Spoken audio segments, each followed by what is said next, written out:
İnsanlık tarihinin tozlu sayfalarına gizlenmiş öyle bir sır var ki, öyle derin, öyle karanlık bir kayıp ki gölgesi bugüne kadar uzanıyor.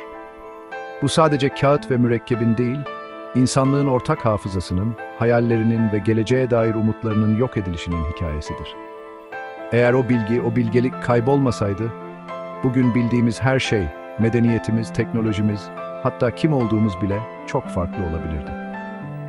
Alevlerin ve cehaletin yuttuğu her bir kelime, aslında geleceğimizden çalınmış birer adımdı. Bu, yakılan kitapların ve yok edilen bilginin acı hikayesidir.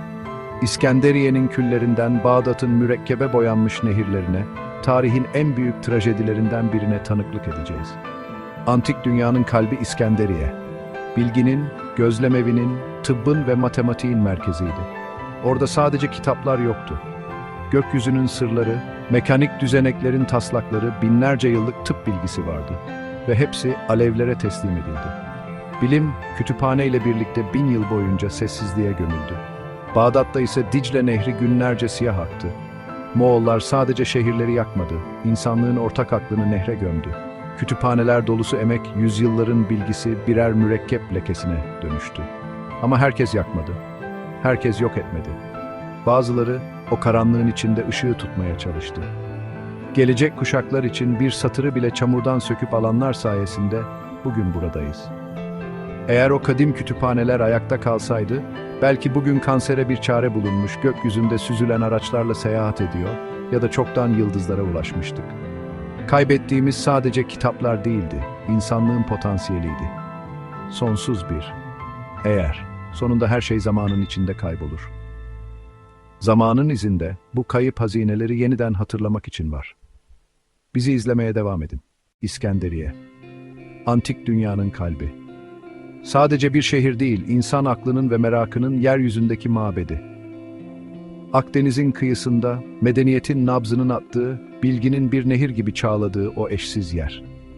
Burada, farklı coğrafyalardan ve kültürlerden gelen zihinler, evrenin sırlarını çözmek için bir araya gelirdi.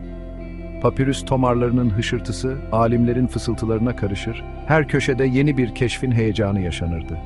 Burası insanlığın en parlak düşüydü. Duvarları taştan, sütunları bilgelikten yapılmış bir düş. O duvarların ardında sadece kitaplar yoktu. İnsanlığın binlerce yıllık birikimi, hayalleri ve geleceğe dair umutları saklıydı. Aristoteles'in orijinal el yazmaları, Öklid'in geometrinin temellerini attığı metinler, Eratosthenes'in dünyanın çevresini neredeyse hatasız hesapladığı o cüretkar çalışmalar, hepsi bu kutsal çatı altındaydı. Buhar gücüyle çalışan ilk makinelerin planları, yıldızların hareketini öngören karmaşık astronomi haritaları ve insan anatomisinin en derin sırlarını açığa çıkaran tıp metinleri yan yana duruyordu. Sonra o gece geldi. Cehaletin ve kibrin ateşi, bilgeliğin koridorlarını sardı. Alevler, insanlığın ortak hafızasını yutan bir canavara dönüştü. Yüz binlerce el yazması, birikmiş onca deha o gece küle döndü. Kaybettiğimiz sadece papirüsler değildi, potansiyelimizdi.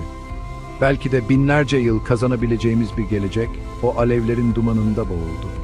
O gece yıldızlar bile yas tuttu ve bilim o büyük kütüphane ile birlikte 1000 yıl sürecek derin bir sessizliğe gömüldü. İnsanlık, kendi elleriyle yaktığı ışığın ardından uzun bir karanlığa adım attı. Bağdat'ta ise Dicle Nehri günlerce siyah aktı. Moğollar sadece şehirleri değil, insanlığın ortak aklını da nehre gömdü. Kütüphaneler dolusu emek birer mürekkep lekesine dönüştü. Ama bazıları o karanlığın içinde ışığı tutmaya çalıştı. Gelecek kuşaklar için bir satırı bile çamurdan söküp alanlar sayesinde buradayız. Eğer o kadim kütüphaneler ayakta kalsaydı, eğer İskenderiye'nin papirüsleri yanmasaydı, Bağdat'ın mürekkebi Dicle'ye karışmasaydı, bugün nasıl bir dünyada uyanırdık? O kayıp raflarda sadece eski metinler değil, geleceğin tohumları da saklıydı. Yüzyıllar süren bir karanlık çağ yerine, kesintisiz bir aydınlanma yaşasaydık, insanlığın rotası ne denli farklı olurdu? Belki de bugün, hastalık kelimesi sadece eski bir anı olurdu. Kanser, Alzheimer, yaşlılığın getirdiği tüm acılar. Belki de hepsi, antik çağın hekimlerinin başlattığı, Rönesans'ın atlandığı ve sanayi devriminin çok daha erken başladığı bir bilimsel mirasla çoktan çözülmüş olurdu. İnsan ömrü sadece uzamaz, aynı zamanda daha sağlıklı, daha bilinçli ve daha anlamlı bir hale gelirdi. Genetik kodumuzun sırlarını asırlar önce çözmüş, doğanın en derin yasalarını anlamış olurduk. Şehirlerimizin silüeti bambaşka olurdu. Gökyüzünde sessizce süzülen, fosil yakıtlara hiç ihtiyaç duymayan zarif araçlarla seyahat ederdik. Arşimet'in ve El Cezeri'nin mekanik dehası, alevlerin ve suların insafına bırakılmasaydı, bu teknolojiye yüzyıllar önce ulaşırdık. Enerjiyi temiz ve sınırsız kaynaklardan elde eder, gezegenimizle uyum içinde bir medeniyet kurardık. Savaşlar kaynak kıtlığı üzerine değil, belki de felsefi fikirler üzerine yapılırdı. Ve yıldızlar. Belki de artık sadece geceleri izlediğimiz uzak ışıklar olmazlardı. O kadim astronomların haritaları, bize Samanyolu'nun ötesine giden yolu çoktan göstermişti. Belki de Ay'da kolonilerimiz, Mars'ta araştırma üslerimiz olur, insanlık başka dünyalara adım atmanın hayalini değil, gerçeğini yaşardı. Evrenin ne kadar büyük ve bizim ne kadar küçük olduğumuzu değil, o büyüklüğün bir parçası olduğumuzu hissederdik.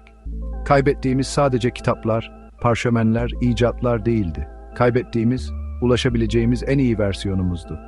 İnsanlığın kolektif potansiyeliydi.